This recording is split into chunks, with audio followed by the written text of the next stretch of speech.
পুরুষ মানুষের জীবন বড়ই অদ্ভুত। পুরুষ কখনো নিজের জন্য বাঁচতেই পারে না। প্রথম জীবনে বাঁচে বাবা মার জন্য, পরের জীবনে নিজের প্রিয় মানুষটাকে কাছে পাওয়ার জন্য খেটে মরে। হয়তোবা প্রিয় মানুষটাকে কেউ কাছে পায়, হয়তোবা কেউ পায় না। তারপরে খেটে মরে তার স্ত্রী সন্তানদের জন্য, হাড়ভাঙা খাটুনি খাটে তাদেরকে ভালো রাখার জন্য। তাদের সুখে হাসে, তাদের দুঃখে কাঁদে, কখনো নিজের দুঃখ কাঁদে, তবে সেটা মুখ লুকিয়ে। তারপর যখন পুরুষ মনে করে সব কিছুতে একটু মুক্তি চায়, এবারে নিজের মতো করে বাঁচব, তখন কিন্তু পুরুষের হাতে আর সময় থাকে না।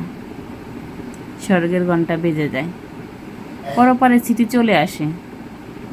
এজন্য পুরুষের জীবনটা অদ্ভুত। কখনো তারা নিজের জন্য, একার জন্য কিছুই করতে পারে না।